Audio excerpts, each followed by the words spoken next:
Thank you for staying with us. You're still watching The Breakfast on Plus TV Africa. SERAP sues Tinubu over 167 billion naira on executed projects.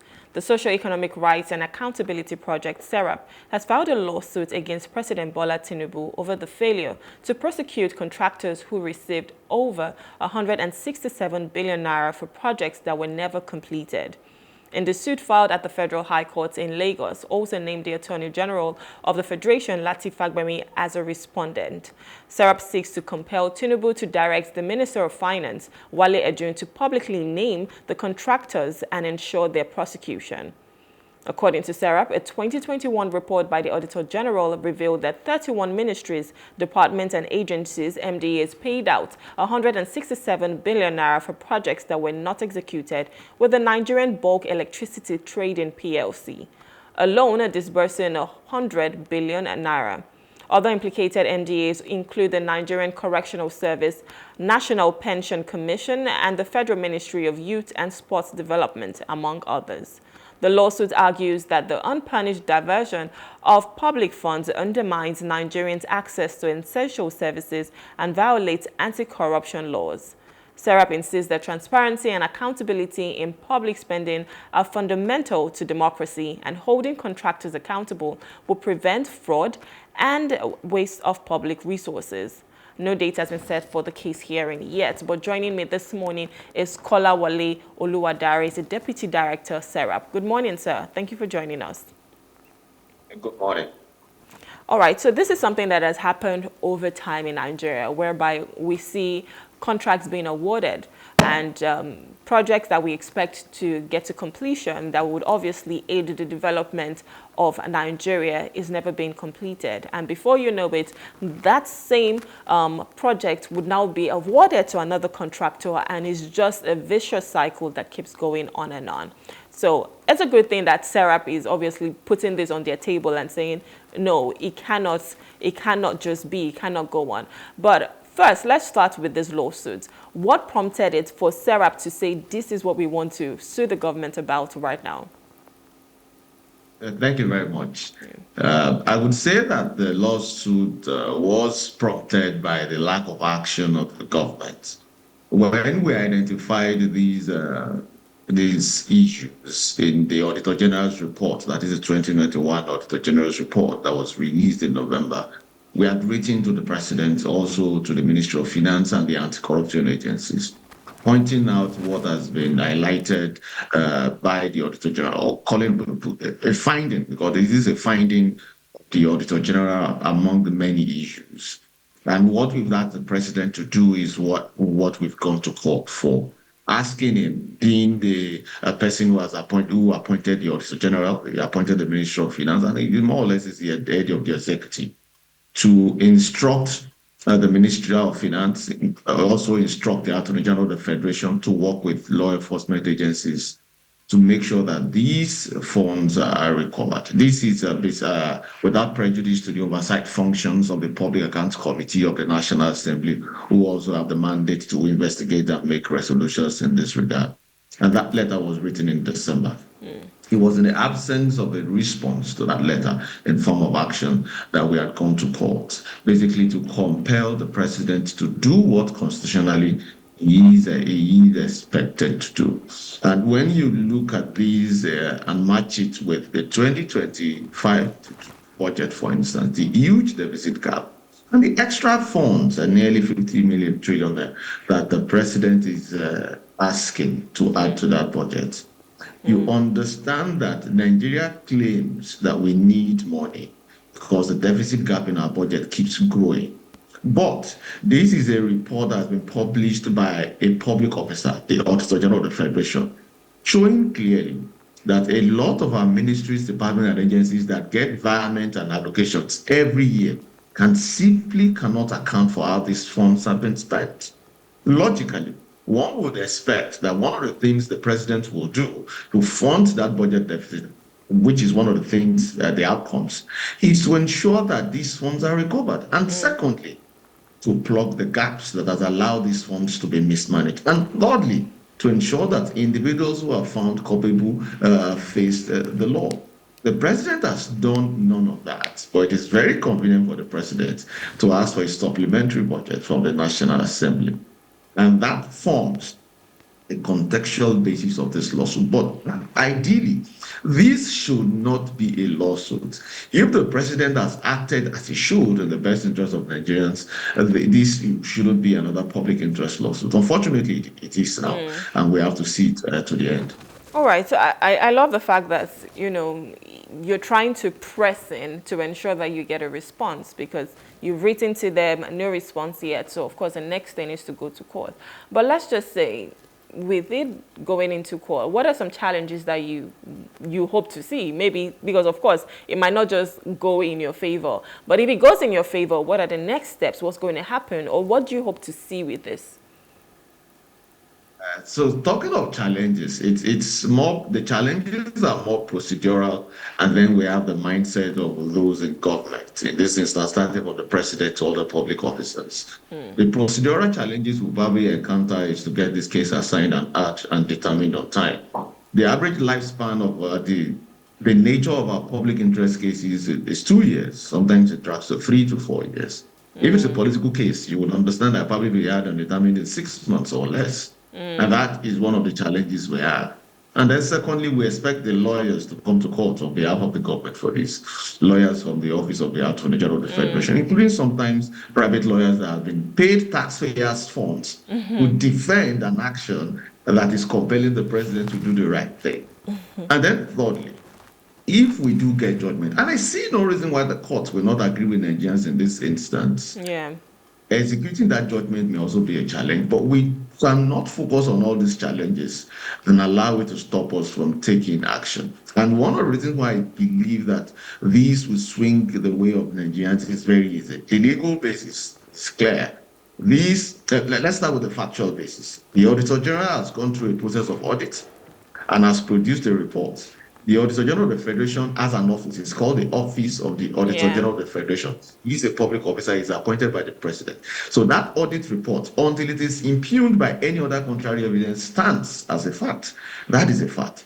The law is also very clear that the Office of the Auditor General reports to the president and the National Assembly. And the anti-corruption laws are also clear. It does not allow Nigerians, whether public or private individuals, to just steal money. So there is no reason why the courts would not agree with SERAP and the Nigerian people in this regard. Perhaps the major challenge would be how to enforce this judgment. But again, that should not stop us from pressing towards getting people in public offices to be accountable. Ultimately, what this means for the average Nigerian is that looking at all these MDAs, 31 of them, everything that should amount to public utilities is probably being affected, including electricity, water, roads, security, name it all, including health. And so every Nigerian must understand that this 167 billion is more or less robbing you of the essential services that you should enjoy as a citizen in Nigeria, including the judge who's going to preside over this case.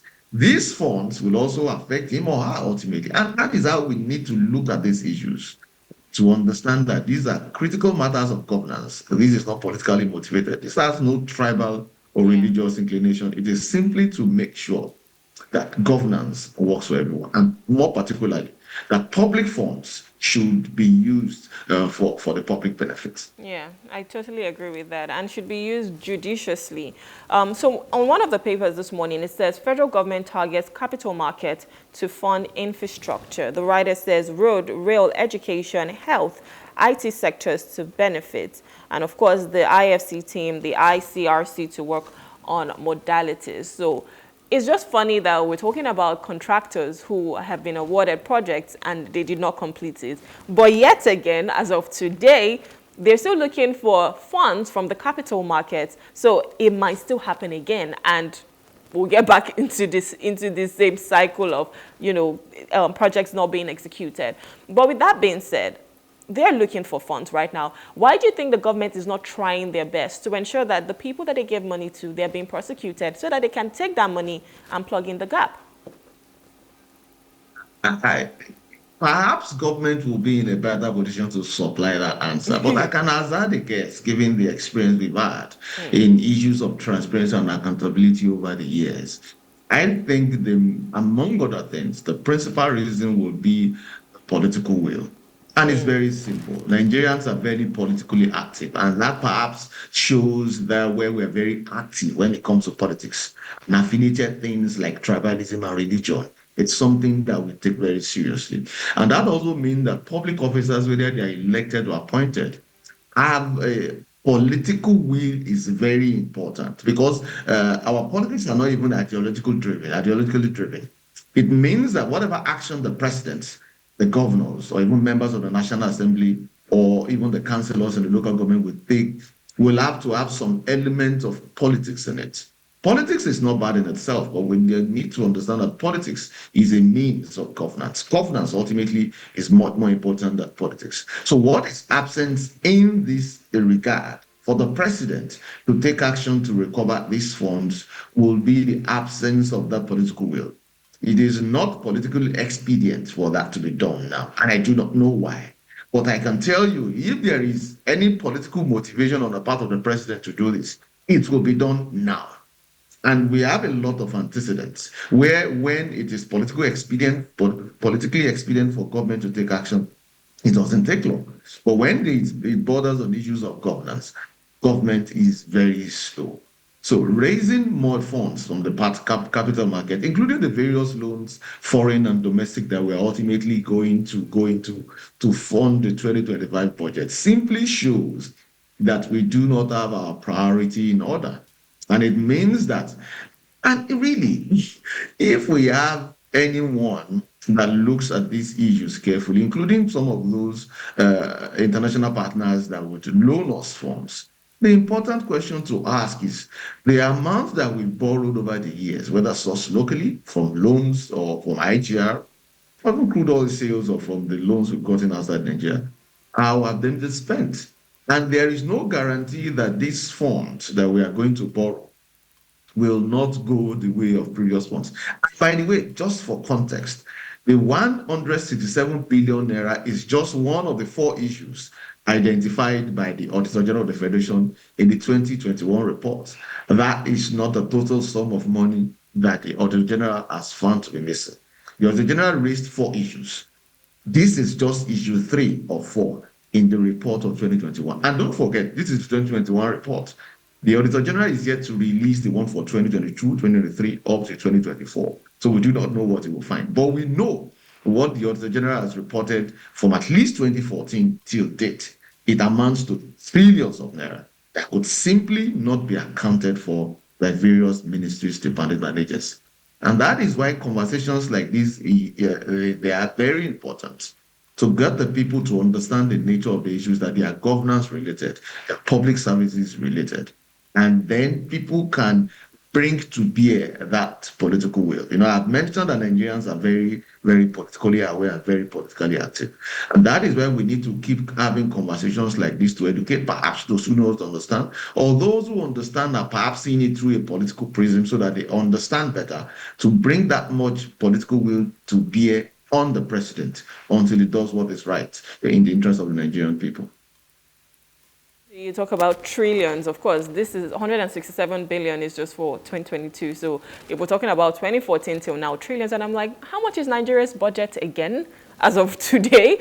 If all of the monies that have, gone by are amounting to even what we can use to run a country right now. So why are we not doing so much to ensure that corruption is at, bare minimum?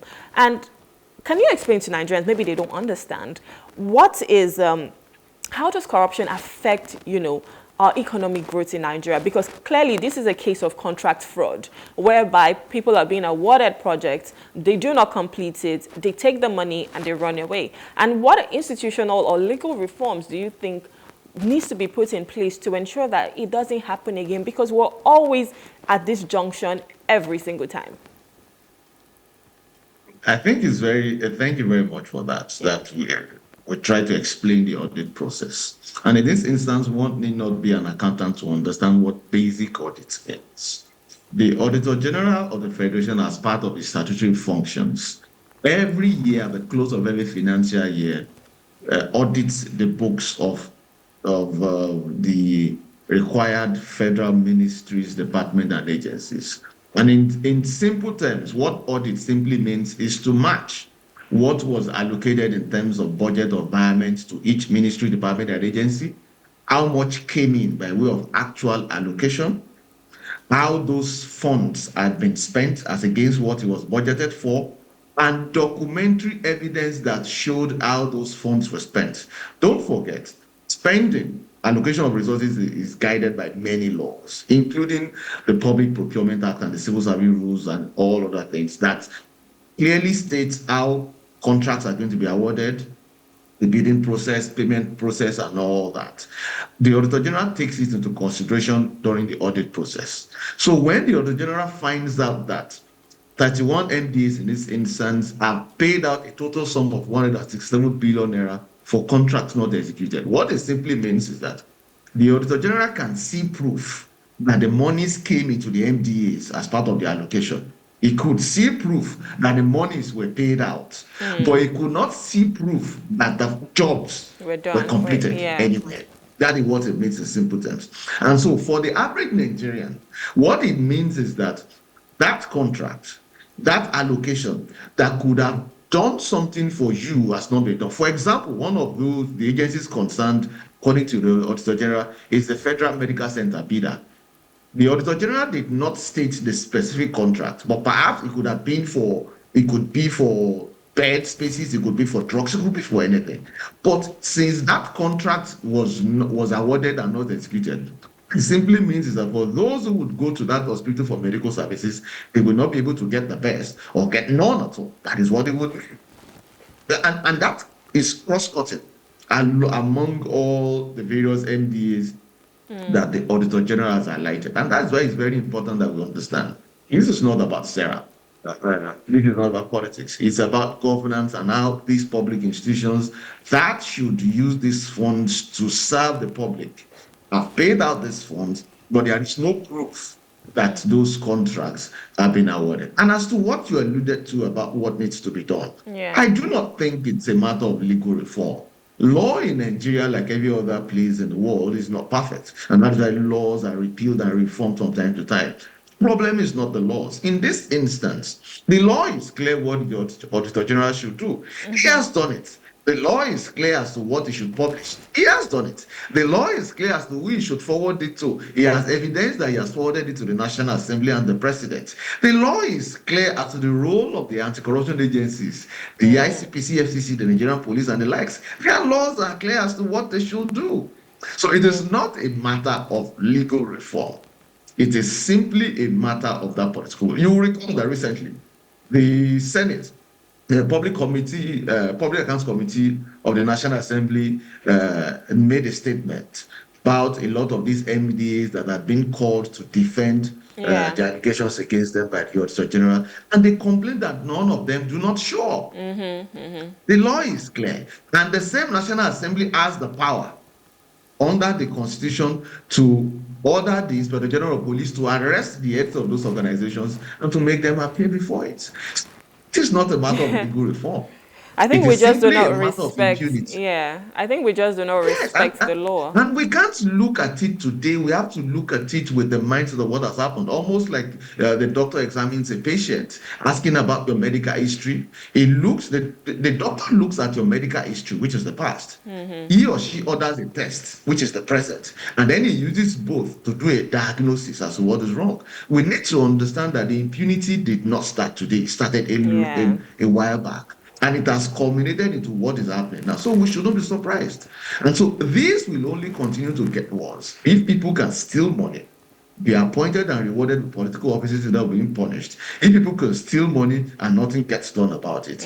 If the Auditor General can say that people have stolen money and the President is doing nothing about it. If the National Assembly is complaining that the Auditor General has submitted a report to us telling us that XYZ institution cannot account for this, and there's nothing the National Assembly is claiming there's nothing it can do. Don't forget, it is the same National Assembly that will approve, or that has approved, depending on how you look at it, a budget for that same ministry, department, and agency for the 2025 budget. So it simply means it is not a matter of legal reform. And perhaps there are laws that needs to be tweaked. But it is a matter of the political will to enforce and implement those laws. That is the only way we can defeat impunity. All right, thank you so much for that. Making sure that we have the political will, implement the laws, improving the transparency. I think that's the word I'll put it there. Improving the transparency, especially when it comes to things like this, public processes, procurement, and all of that. If you're taking XYZ amount of money, we need to see what it's being used for, and we cannot be looking for loans or capital markets to ensure that we're funding things that never come to light, never comes to bear. So we have a whole lot of work to do, and kudos to you guys at SERAP who are always championing such causes. Thank you so much for all that you do. Anyways, want to say thank you as well for coming on the program today and just speaking up about this. Thank you for your time, Kolawole. Thank you very much. Have a wonderful day. All right, so I'm speaking with Kolawole Oluwadare. He's the Deputy Director of SERAP, and we've just been looking at the fact that SERAP obviously has filed a lawsuit against Tinubu and everyone for the amount of 160 billion naira that was accounted for projects that were not executed. We'll go on a short break now. We'll look at some commercial breaks, and when we return, we'll be looking at our second hot topic that talks about analyzing the proposed 12-year educational model in Nigeria. Please stay with us.